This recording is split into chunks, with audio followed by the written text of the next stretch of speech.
Hi అండి, నమస్తే. Welcome back to cute jelly channel. అది రెసిపీ అది గులాబ్ జామున్. అది కూడా మనం బయట ప్రీ మిక్సింగ్ పౌడర్ ఉంటుంది కదా గులాబ్ జామ్ని, అలాంటి మిక్సింగ్ పౌడర్ ఏం యూజ్ చేయకుండా కేవలం ఒక కప్పు గోధుమ పిండిని ఉపయోగించి మనం గులాబ్ జామున్ పౌడర్తో ఏ విధంగా చేస్తే సాఫ్ట్ అండ్ టేస్టీగా ఉంటుందో అంతే సాఫ్ట్గా అంతే టేస్టీగా వచ్చే విధంగా ఈరోజు చిన్న టిప్స్తో చూపించబోతున్నాను. తప్పకుండా అందరూ ట్రై చేయండి. ఫస్ట్ మనం ఒక ప్యాన్ తీసుకోవాలి. ప్యాన్ కాస్త హీట్ అయిన తర్వాత ఇందులోకి 1 స్పూన్ వచ్చేసి నెయ్యి యాడ్ చేసుకుందాం. నెయ్యి మనకు చక్కగా కరగాలి. హీట్ అయిన తర్వాత ఇందులోకి 1 కప్పు గోధుమ పిండి యాడ్ చేస్తున్నాను. 1 కప్పు గోధుమ పిండిని కూడా వేసి మనం బాగా వేయించుకోవాలి. మనకు ఈ నేతిలో వేగితే మనకి తినేటప్పుడు మంచి కమ్మటి రుచితో ఉంటుందన్నమాట ఈ జామున్ అనేది. ఈ విధంగా గోధుమ పిండిని మనం చక్కగా ఒక 2 నుండి 3 నిమిషాల దాకా బాగా వేయించుకోవాలి. ఈ మనం పిండిని మంటను సిమ్లో ఉంచి మాత్రమే బాగా వేయించుకోవాలి. మీడియం ఫ్లేమ్లో పెట్టినా హై ఫ్లేమ్లో పెట్టినా మనకు పిండి అనేది మాడిపోతుంది. అందుకోసం మనం సిమ్లోనే ఉంచి చక్కగా ఈ విధంగా బాగా లైట్గా కలర్ చేంజ్ అయ్యేదాకా గోధుమ పిండిని వేయించుకోవాలి. ఈ విధంగా గోధుమ పిండి మనకు చక్కగా వేగిపోయింది. ఇప్పుడు స్టవ్ ఆఫ్ చేసేసుకొని దీన్ని ఒక మిక్సింగ్ బౌల్లోకి తీసుకోవాలి. ఈ విధంగా ఒక మిక్సింగ్ బౌల్ తీసుకొని ఇందులోకి మనం 1 కప్పు గోధుమ పిండిని తీసుకొని చక్కగా వేయించుకున్నాం కదా నేతిలో, ఈ గోధుమ పిండిని ఈ మిక్సింగ్ బౌల్లోకి యాడ్ చేసుకోవాలి. ఇప్పుడు ఈ గోధుమ పిండిలోకి ఒక చిటికెడు ఉప్పు అనేది యాడ్ చేసుకోవాలి. ఈ విధంగా 1 కప్కి వచ్చేసి ఒక 1/2 స్పూన్ బేకింగ్ పౌడర్ అనేది యాడ్ చేసుకోవాలి మనం.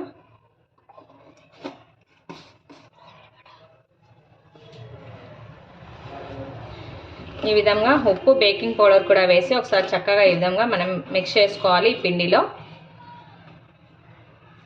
ఈ విధంగా మిక్స్ చేసుకున్న తర్వాత కాచి చల్లార్చిన పాలు తీసుకొని కొద్దిగా వేసి మనం బాగా పిండి ముద్దలాగా చపాతీ పిండి ముద్దలాగా మిక్స్ చేసుకోవాలి పిండిని.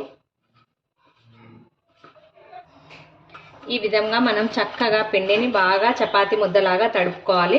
పిండిని తడుపుకున్నా కూడా మళ్ళీ మనం అట్లీస్ట్ ఒక 2 నుండి 3 నిమిషాల పాటు చక్కగా చేత్తో ఒత్తుకోవాలి. పిండిని ఎంత బాగా ఒత్తుకుంటే మనకి గులాబ్ జామున్ అనేది పగుళ్ళు రాకుండా లోపల సాఫ్ట్గా వచ్చి మనకి మంచిగా పాకం పీల్చుకొని మంచి టేస్టీతో స్వీట్ రెసిపీ అనేది ఉంటుందన్నమాట. అందుకోసం చక్కగా బాగా ఒత్తుకోవాలి పిండిని మనం.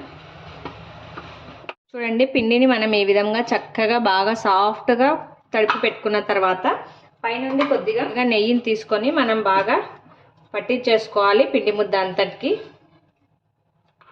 ఈ విధంగా మనం పైనుండి ముద్దకు వచ్చేసి నెయ్యిని అప్లై చేసుకొని ఒక బౌల్ బోర్లించి ఒక 30 నిమిషాల పాటు బాగా పిండి నాననివ్వాలి. అప్పుడే మనకు జామున్ అనేది కరెక్ట్గా కుదురుతుంది.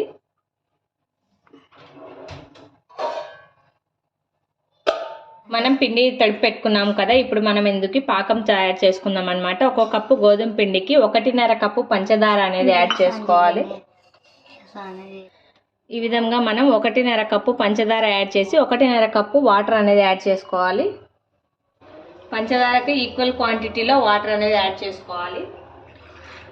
ఈ విధంగా మనం పంచదారలోకి వాటర్ కూడా యాడ్ చేసి చక్కగా మనం సిమ్లోనే ఉడికించుకోవాలి. పంచదార బాగా కరిగి మనకు స్టిక్కీనెస్ రావాలన్నమాట. ఈ వాటర్ అంతట్లో కరిగిపోవాలి పంచదార. ఆ విధంగా వచ్చేదాకా మనం చక్కగా ఉడికించుకోవాలి. చూడండి, మనకి ఈ విధంగా పంచదార మొత్తం కరిగి బాగా వాటర్ అనేది రోలింగ్ బాయిల్ అవుతుంది. ఈ విధంగా రోలింగ్ బాయిల్ అయ్యేటప్పుడు ఒక 3 ఇలాచీని తీసుకొని లైట్గా క్రష్ చేసుకొని ఇందులోకి యాడ్ చేసుకోవాలి. ఫ్లేవర్ అనేది బాగుంటుంది మన గులాబ్ జామున్లోకి. తినేటప్పుడు ఈ ఇలాచీని కూడా వేసి ఒక 2 సెకండ్ల పాటు మనం కాస్త మరిగించుకోవాలి.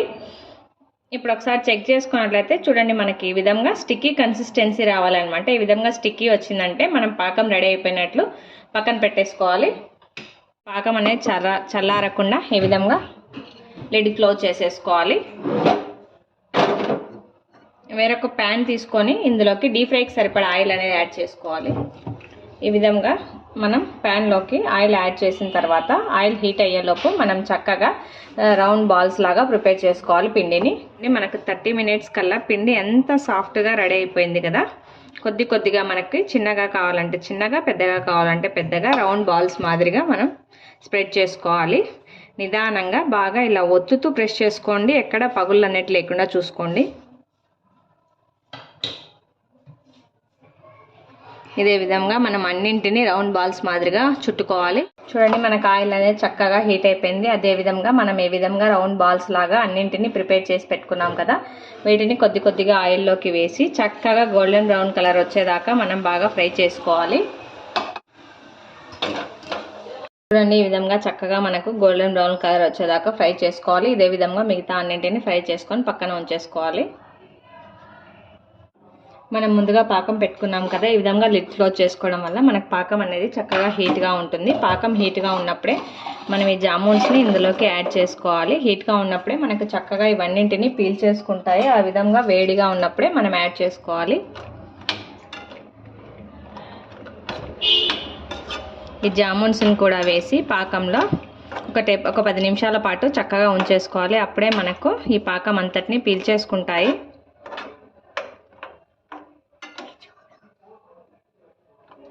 ఈ విధంగా ఒక 10 నిమిషాలు యాడ్ చేసుకుంటే మనకు చక్కగా బాగా సాఫ్ట్గా జ్యూసీగా ఉంటాయి. చాలా సింపుల్ ప్రాసెస్ అండి. తప్పకుండా అందరూ ట్రై చేయండి. ఈ రెసిపీ కనుక మీకు నచ్చినట్లయితే లైక్ చేయండి, షేర్ చేయండి. తప్పకుండా అందరూ సబ్స్క్రైబ్ చేయండి. Thanks for watching.